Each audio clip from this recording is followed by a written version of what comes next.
dar aleluia também? Você está sentindo a presença do Espírito Santo aqui nessa noite?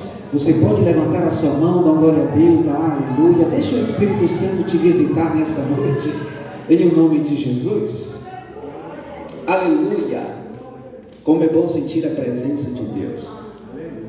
Como é bom sentir a presença de Deus. Aleluia. Jesus estar aqui no nosso meio. O Espírito Santo estar aqui no nosso meio. O Espírito de Deus estar aqui no nosso meio. Existe um Deus todo-poderoso que é digno de toda a honra, toda a glória, de todo o louvor.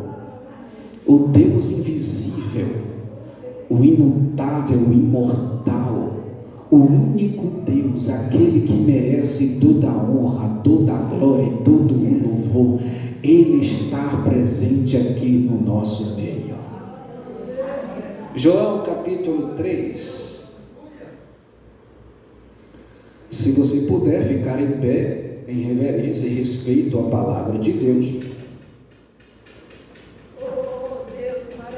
João capítulo 3, versículo de número 16, que é o tema das nossas terça-feira, referente à promessa. Diz assim: porque Deus amou o mundo de tal maneira que deu o seu Filho unigênito, para que todo aquele que nele crer não pereça, mas que tenha a vida eterna. Diga assim comigo: vida eterna. Assentai-vos, por favor. Queridos, é um privilégio sempre poder ministrar a palavra de Deus, ainda mais na igreja que eu congrego. É sempre bom estarmos aprendendo um pouco. Aqui é bom porque nós aprendemos com todos. Todos temos o entendimento e a luz divina dentro de nós, para que nós possamos aprender com cada um nas suas oportunidades de ministrar a palavra, de ministrar o ensino. Eu li apenas este versículo, que é o versículo áureo do Evangelho. Todo mundo sabe este versículo, né? Talvez você não saiba onde está o capítulo e nem o versículo de qual, mas você sabe, na verdade, os números, o capítulo, o número do versículo, mas você sabe o versículo, né? Você perguntar até para uma pessoa que não é evangélica, vai falar a respeito deste versículo. Só que como eu gosto de ler a Bíblia, e não gosto apenas de explicar um versículo, porque todo versículo faz parte de um texto e todo texto faz parte de um contexto. Eu acredito que nesse ponto de vista a gente consegue trazer uma compreensão melhor do que o texto quer nos transmitir. Porém, eu não vou sair também da linhagem que o pastor colocou para nós, que é referente à promessa. Não irei sair, prometerei ser fiel naquilo que Deus colocou no coração do pastor. Só que eu queria que você deixasse a sua Bíblia aberta no seu colo, você que trouxe Bíblia, né? No capítulo 3 de João, porque eu não vou começar nesta noite o ensino a partir do versículo 16. Eu irei começar a partir do versículo 1 do capítulo 3 de João. Primeiro, quando nós lemos qualquer história da Bíblia, nós precisamos aprender para quem Jesus está falando, o porquê que Jesus está falando isso. Porque é fácil nós falarmos versículos em cima de versículos e não saber para quem Jesus está falando. E nessa noite nós vamos aprender para quem ou qual pessoa Jesus citou este versículo. Olha lá, João 3, capítulo 1. Havia entre os fariseus um homem chamado Nicodemos, príncipe dos judeus. Eu gosto da Bíblia porque desde o seu primeiro versículo, a Bíblia nos instiga e nos leva a nos aprofundar. Por exemplo, havia entre os fariseus um homem chamado Nicodemos, príncipe dos judeus. O texto está dizendo, primeiro ponto que nós precisamos investigar quando nós lemos um texto bíblico, são as primeiras indicações que o texto nos dá. Havia entre os fariseus um homem chamado Nicodemos. Primeiro ponto, nós sabemos o nome do homem, que era Nicodemos. Segundo ponto, que na verdade é o primeiro, que a Bíblia nos dá a referência, que ele era fariseu. O nome dele era Nicodemos, porém ele era príncipe dos judeus. Quando nós juntamos essas informações que desde o versículo 1 a Bíblia nos dá, nós precisamos nos aprofundar o que era o fariseísmo, ou a seita religiosa chamada fariseu. Eu já preguei aqui, eu não sei se os irmãos lembram, eu sei que alguns lembram, mas eu queria relembrar aos irmãos de uma forma bem prática, com todo o meu coração e com toda a minha simplicidade, para que haja, por meio deste ensino, o efeito da palavra no coração dos irmãos. É bem verdade que os fariseus, ou a seita dos fariseus, eles seguiam rigorosamente a lei de Moisés e as tradições. Pensam em um povo, em uma seita, em uma religião que seguia à risca a lei de Moisés, que seguia ao pé da letra todas as tradições do fariseísmo. Porém, a Bíblia, no versículo 1, nos dá outra informação. Nicodemos não era apenas um membro deste grupo religioso. Olha lá, Nicodemos era príncipe, é diferente. Ele ocupava um cargo muito elevado. Ele era príncipe. Em algumas traduções, a Bíblia nos informa que ele era um dos principais, do fariseísmo, do grupo religioso que nós conhecemos como fariseu. Ele não era qualquer pessoa, ele era um doutor da lei, um homem respeitado, que tinha prestígio da sociedade judaica pelo cargo que ocupava. Além dele participar dessa grande influência religiosa no tempo de Jesus, ele era um dos cabeças, ele era um dos homens que eram principais, ou seja, qualquer assunto que rodeava no grupo religioso tinha que passar por Nicodemos. Qualquer conselho tinha que passar por Nicodemos, porque ele era um dos principais, era um dos homens mais importantes da época. Logo, então, temos a compreensão do que é a seita do fariseísmo, os fariseus. Temos o nome do personagem, do homem, que é Nicodemos, e temos a ocupação dele no ministério da seita dos fariseus. Já sabemos que ele é um homem importante. A Bíblia está nos informando isso. No versículo de número 2, vai mostrar uma ação e uma atitude dele. Olha lá, este quem? Nicodemos foi ter de noite com Jesus. Olha os detalhes da Bíblia, irmão. Foi ter de noite com Jesus e disse-lhe: Rabi, bem sabemos que és mestre vindo de Deus, porque ninguém pode fazer estes sinais que tu fazes, se Deus não for com ele. Outras informações que o versículo nos passa, que às vezes passa despercebido nós que somos leitores bíblicos. Primeiro, ele foi ter de noite com Jesus. Por que ele foi ter de noite? Quando nós lemos a Bíblia, nós temos que fazer muitas interrogações. Por que ele foi ter de noite com Jesus? E aqui os irmãos podem participar, tá? Eu não sou dono da verdade, mas eu procurei trazer algo para o coração dos irmãos. Podem participar. Nós temos que fazer pergunta por quê?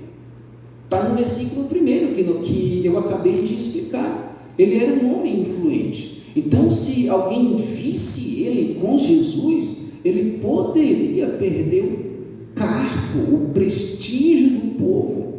Olha lá. Esse foi ter de noite com Jesus e disse-lhe, Rabi, que quer dizer mestre, bem sabemos, aí acende-nos uma luz. É ele que vai ter com Jesus. Ele não diz no singular para ele, eu sei, olha lá, eu sei que és mestre. Ele não diz isso, ele diz, bem sabemos, ou seja, além dele, havia outros da seita religiosa dos fariseus que sabia que Jesus era mestre, vindo de Deus. Porque ninguém pode fazer estes sinais que tu fazes se Deus não for com ele. É por isso que você, quando lê os livros de Mateus, Marcos e Lucas, você vai ver algumas passagens bíblicas que vai dizer que muitos dos fariseus creram em Jesus, só que se omitiam. Por que se omitiam? Para não perder o prestígio do povo. Eles eram tão religiosos, eles eram tão formais, tudo no papel e na caneta, que não se aproximava de Jesus para não perder o cargo que ocupava. Então, no versículo de número 3, eu preciso me adiantar um pouquinho aqui.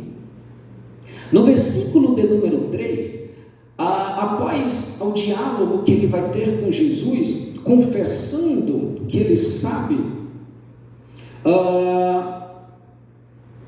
que ele é mestre vindo de Deus, porque ninguém pode fazer estes sinais. Primeiro, volta no 2 lá, por gentileza. O que testificava o reconhecimento que ele era vindo de Deus era está no versículo lá,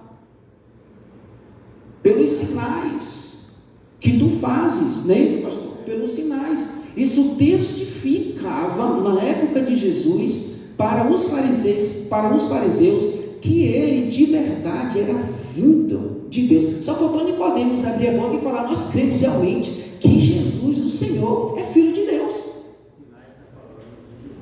Olha aí, sinais está falando de milagres, pelos milagres que Jesus operava. Só que Nicodemos era tão preso pelo cargo que exercia diante da sociedade, que não falou realmente o que o coração dele queria, porque eu tenho uma sensação, lendo a Bíblia, que ele queria confessar, olha, os fariseus sabem que o Senhor é Filho de Deus, mas nós não falamos por quê? Porque o Senhor é um perigo para a nossa religião. Então os sinais testificavam que Jesus realmente era vindo de Deus, porque ninguém pode fazer sinais e milagres se não vier de Deus, da parte de Deus. Versículo de número 3, estou apenas começando, está maciando o coração. Versículo 3, Jesus respondendo disse-lhe, na verdade te digo, que aquele que não nascer de novo não pode ver o reino de Deus. E é aqui que eu quero começar. E aqui eu quero que você preste atenção. Jesus respondeu e disse-lhe, na verdade te digo, que aquele que não nascer de novo não pode ver o reino de Deus. Nesse versículo aí, Jesus está respondendo a Nicodemos, e é bem natural e é bem visível para nós, mas existe uma verdade mais tão profunda neste versículo, que muitas das vezes a gente não quer pregar, e muitas das vezes a gente não quer tomar para si, irmã Thelma. Nicodemos está confessando para Jesus que ele era vindo de Deus. Nicodemos está confessando para Jesus que reconhecia Jesus como mestre, está elogiando Jesus, e talvez Nicodemos queria uma resposta para massagear o ego. Você é fariseu, você é um dos principais da sinagoga. Mas olha a resposta de Jesus: na verdade eu te digo. Só faltou Jesus falar: Nicodemos, eu te digo que aquele que não nascer de novo não pode ver o reino de Deus. No princípio do estudo, eu falei que Nicodemos era doutor da lei, correto? Os irmãos estão comigo? Se ele era doutor da lei, irmão, a lei de Moisés ele sabia de cor e salteado aqui, na cuca deles. Eles falavam a Torá todinha, irmão, não precisava nem ler aqui como eu estou lendo. Pensa em homens que eram inteligentíssimos diante da Torá de Moisés, por isso que eles seguiam rigorosamente a lei de Moisés. Nicodemos tinha prestígio, Nicodemos tinha autoridade, Nicodemos se assentava em cadeiras e posições maiores, Nicodemos sabia na teoria, mas Jesus disse: você sabe da lei de Moisés, você tem prestígio, você tem cadeira, você tem título, você conhece de Bíblia, mas é necessário nascer de... Meu Deus, o irmão ali pegou. Eu gosto assim quando eu dou estudo assim. Eu quero, irmãos, passar para os irmãos algo que o Espírito de Deus colocou aqui, dentro do meu coração. A coisa mais triste, no meu ponto de vista, não é ver um homem afundado no pecado. A coisa mais triste, no meu ponto de vista, é ver um homem perdido dentro da igreja. E quando eu falo homem, não é o sexo, tá? É o gênero, envolve mulher e homem. A coisa pior que pode existir é este tipo de homem perdido dentro da igreja. Porque são homens capazes que aprendeu a linguagem da fé, que pode abrir a sã doutrina, pregar. São mulheres que podem louvar, são mulheres que podem dirigir, são homens que podem estar exercendo a sua função sacerdotal, porém que nunca nasceram de novo. Sabe, meus irmãos, quando eu olho para o meio da igreja, Deus, ele não se impressiona com igrejas cheias. Deus não se impressiona com números. Deus está à procura de homens e mulheres que tenham um coração aquebrantado, contrito, e que tenham um sentimento e o desejo de nascer de novo. Eu vou falar uma verdade aqui, talvez possa doer, mas vai sarar o teu coração. Porque a realidade é que hoje as nossas igrejas viraram hospitais que não curam, altares sem fogo, louvores que podem trazer letras lindas, mas quem canta não tem unção, pregadores que quando pregam sabem até falar, mas o povo não sente o impacto da palavra de Deus que gera mudança dentro de nós. No culto existe aplauso, a emoção corre solta, mas os corações permanecem intocáveis. A igreja pode estar viva aos olhos da terra, mas aos olhos de Deus pode estar morto, como está em Apocalipse capítulo 3, versículo 1, para a igreja de Sardes. Olha, Sardes, a tua fama na terra é fama que você está viva, mas eu sei que você está morta. O problema, irmão, não é a gente perder membros. O problema é quando a gente cala a voz do Espírito Santo dentro da igreja. Ah, Jesus, ensina, me segura, Jesus. O problema é esse, querido. É esse o problema, Raul. O problema não é perder membro, o problema é calar o Espírito Santo. Quando o Espírito Santo não fala mais na igreja, aí você pode ficar desconfiado, alguma coisa está errada, ou o altar tem que ser sarado. Para a igreja ser sarado, aqui tem que estar sarado. Para a igreja ser santa, aqui tem que ser santo. Não adianta a gente enganar a nós mesmos, tanto daqui até a portaria. A gente pode saber de Bíblia, você pode ter 40 anos, 30 anos de crente, você pode ter nascido no lar evangélico, e tem pessoas que mesmo assim ainda não nasceram de novo. Esse estudo aqui nessa noite, irmãos, é para trazer dentro do teu coração, olhar para você mesmo e dizer: Senhor, eu preciso nascer de novo, eu preciso nascer da água e do Espírito. Quem está comigo, diga glória a Deus. Então é isso, querido. A gente precisa deixar o Espírito Santo falar na igreja. A gente precisa deixar ele tomar o controle, porque quando ele fala, as estratégias e tática dos homens não funcionam. Quando a glória de Deus desce, acabou, não existe homem desaparece. Você só é um canal de Deus e pronto. Se o Espírito Santo tirar o fôlego de vida de você, acabou, irmão. A gente já vive, não é nada. Mas tem gente que Deus não pode usar um pouquinho, que quer se exaltar, e não é assim. Por isso que Jesus disse: seja manso e humilde, aprender de mim, seja manso e humilde, e humilde como eu sou também. Nós paramos no versículo de número 3. Está bem que os irmãos estão atentos.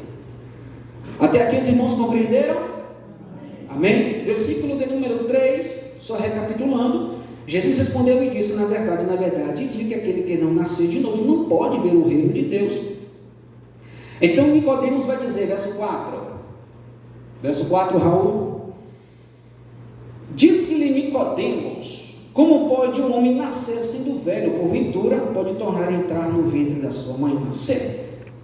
Parece que Nicodemos não compreendeu de verdade a proposta de Jesus. Talvez seja pelo fato da época, um homem que era doutor da lei, porém não entendeu o linguajar de Jesus, e só entende as coisas do Espírito quem é espiritual.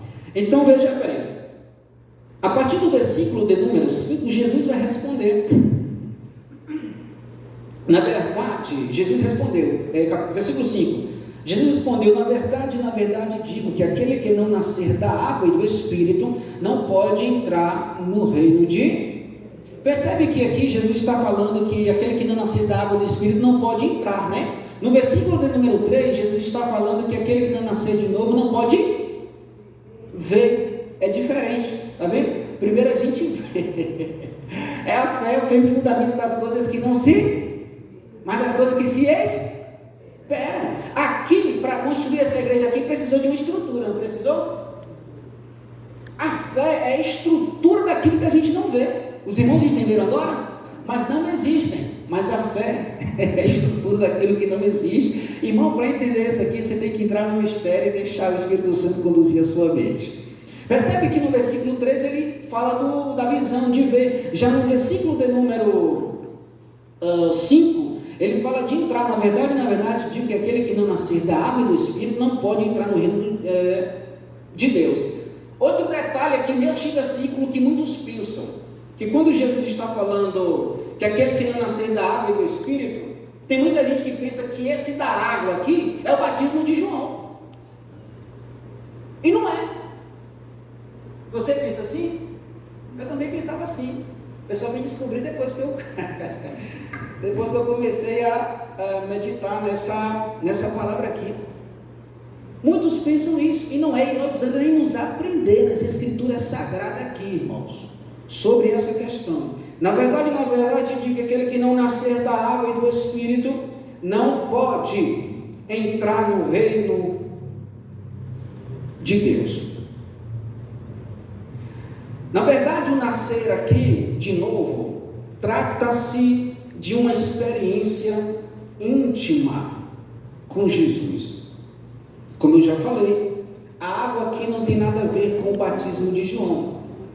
Eu vou fazer uma pergunta aos irmãos. Nós estamos aqui para aprender uns com os outros. Para que serve o batismo das águas?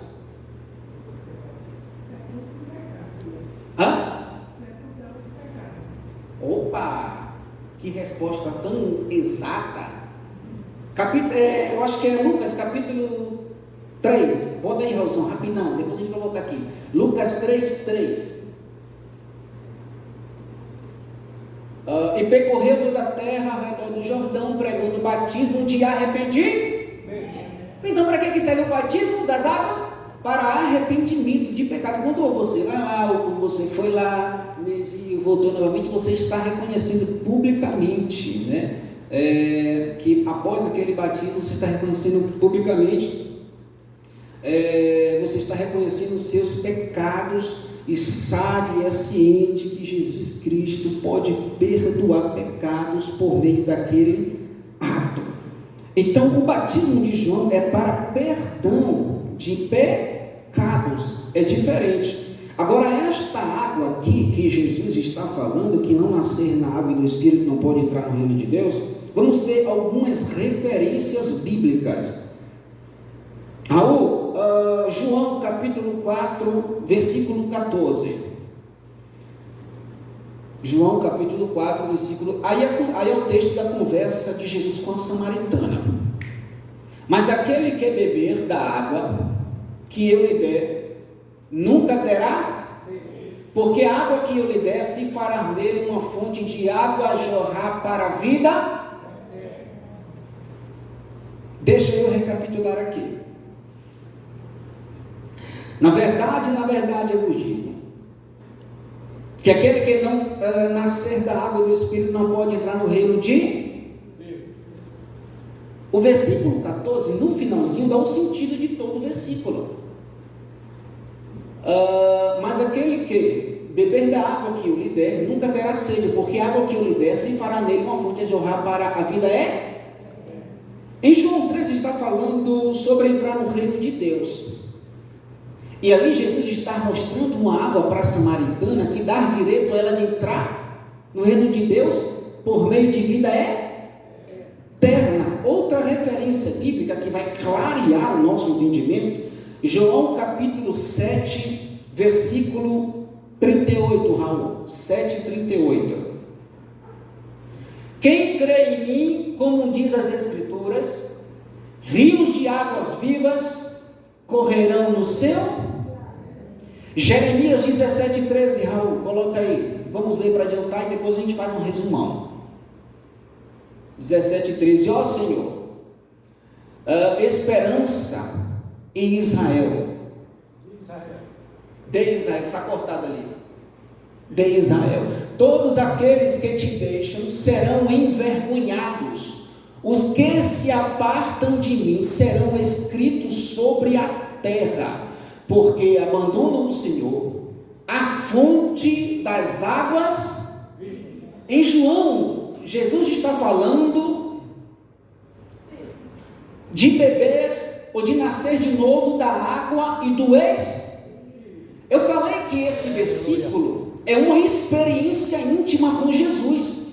Todos os 3 versículos, referências que eu passei para os irmãos, está falando de vida eterna por meio da água. Quem é esta água? O nosso Senhor e Salvador Jesus. Tem tanta gente com 30 anos de igreja que canta, que prega.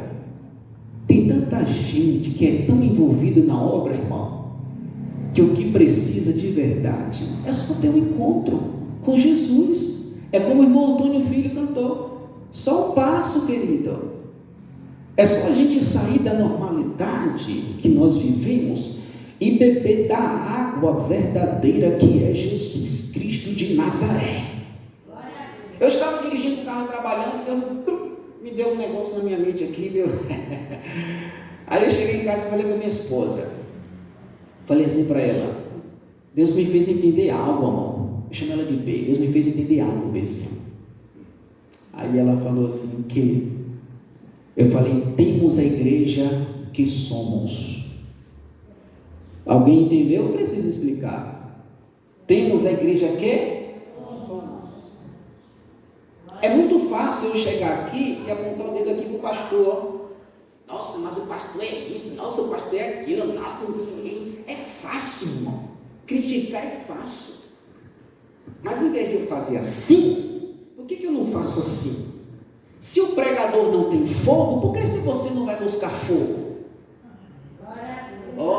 Entendeu? Eu gosto assim.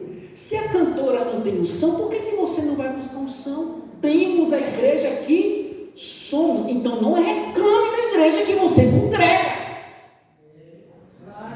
Quer unção? Vai buscar. Quer poder? Vai buscar. Quer autoridade? Vai buscar. Quer que o culto seja diferente? Vai buscar.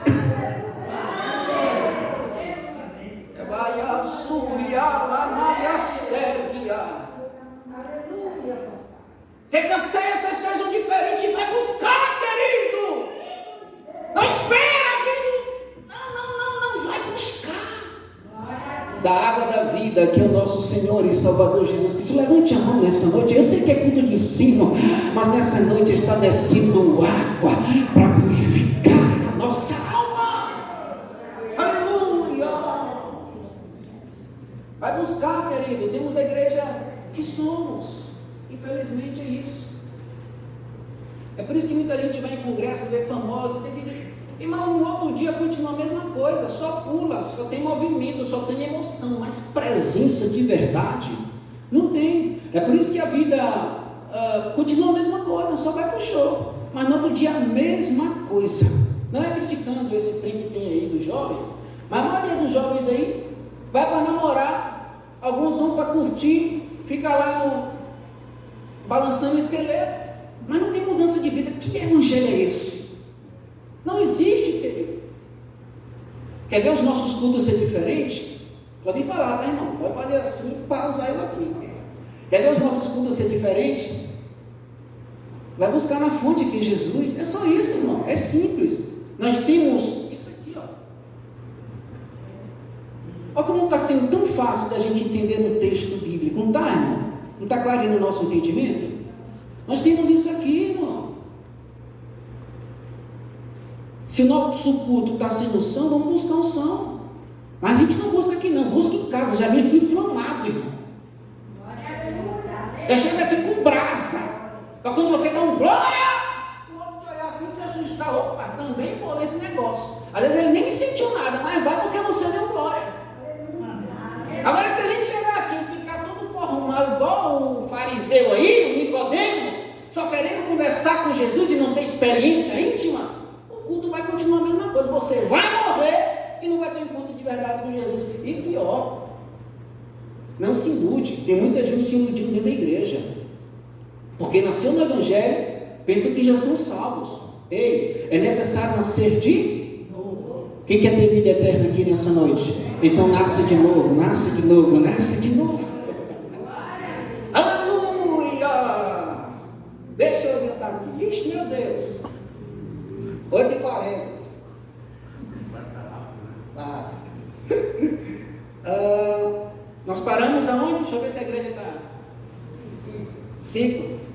Versículo 5. Na verdade, te digo, aquele que não nascer da água do Espírito não pode entrar no reino de Deus. Vamos adiantar um pouquinho aqui.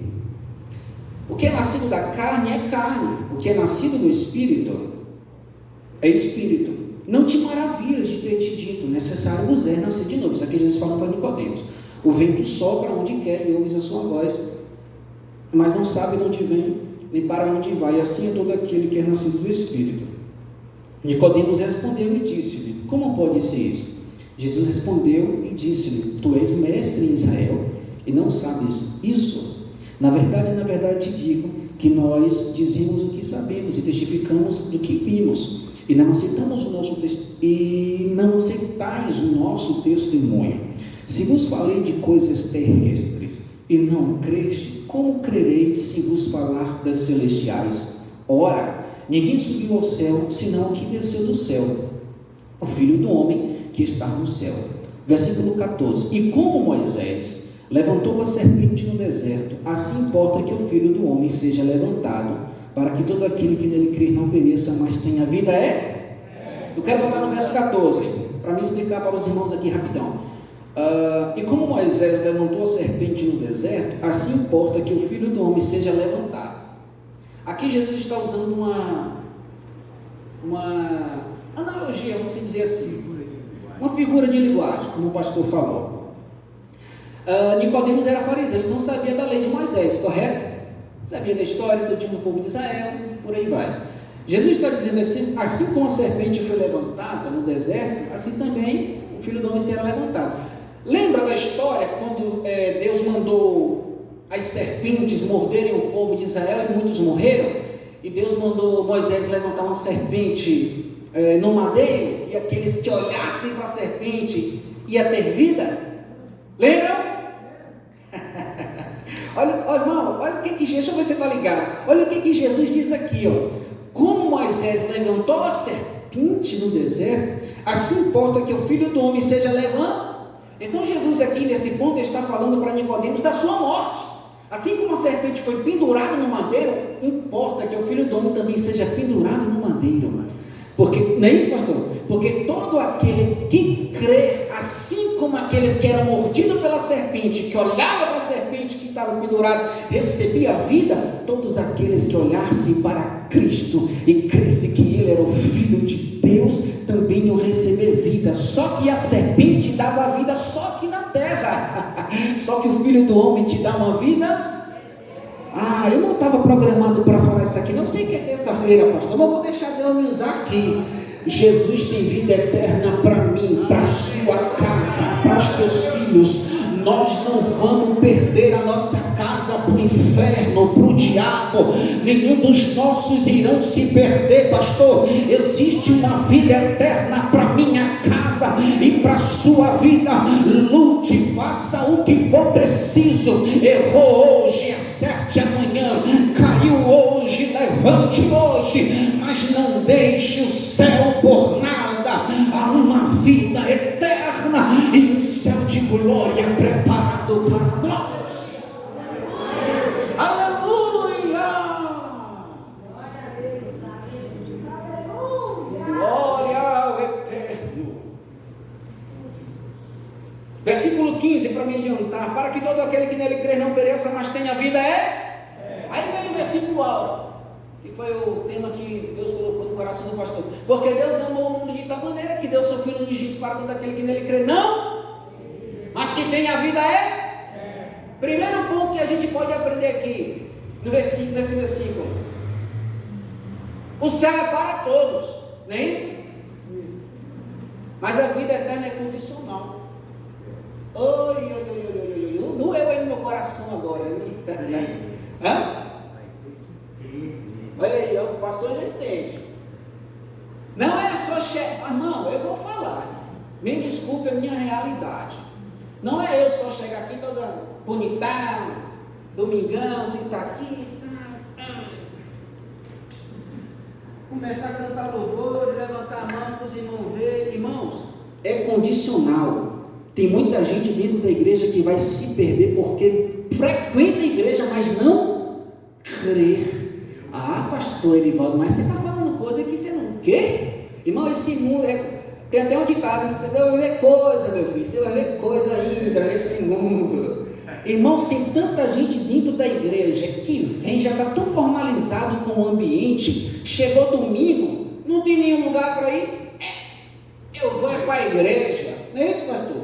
Mas não crê no que está sendo pregado, não crer na letra do hino que está exaltando a Jesus, não crer no Filho do Homem. E se você não crê, infelizmente você vai para um lugar que não era para você ir.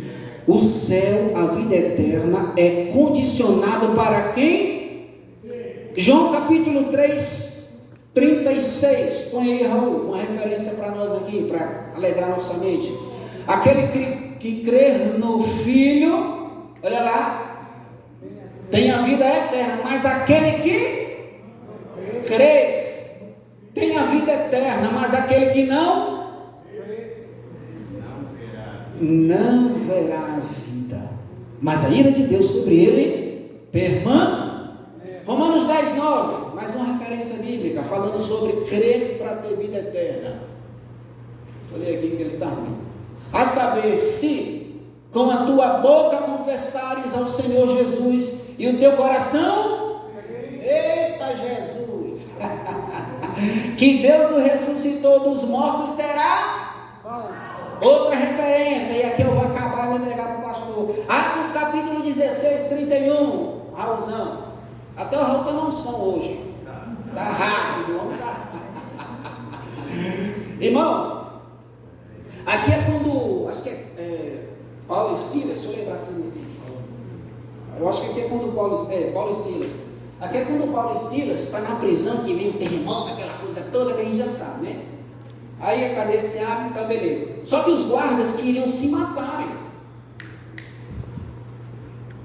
Aí perguntou para Paulo e Silas, falou assim: não faça tal coisa. Aí os guardas perguntaram: o que eu devo fazer para ser salvo? E Paulo e Silas responderam, olha só. E eles disseram: quê? E será salvo tu e a tua? Então a salvação é condicional a crer. Você tem que crer para ser salvo, tanto a nós quanto a nossa casa. Ou seja, a salvação não está limitada só a mim. A salvação está me alcançando, mas também alcançará a minha casa. Eu queria que você se colocasse sobre os pés. Eu queria ministrar uma palavra profética. É culto de terça-feira. Culto de terça-feira tem que ser profético também. Eu quero dizer para você aqui nessa noite que nenhum dos teus irão se perder. Nenhum da tua família, teu filho, teu cunhado, teu sogro, seja lá quem for, teu pai, tua mãe, o céu de glória está reservado para mim. Levante a mão. Quem pode dar um brado de glória misturado com eu estou aqui avivado? Nós temos a igreja que somos. Eu sou avivado, então esta igreja vai ser avivada. O pastor é avivado, essa igreja vai ser avivada.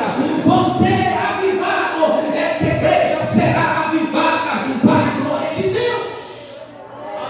Espírito Santo, não nos deixe perder o céu. Nós sabemos que nós somos imperfeitos, somos falhos, e nós aprendemos nessa noite que nós necessitamos nascer de novo. E sabemos, Espírito Santo, que essa obra é só o Senhor que faz.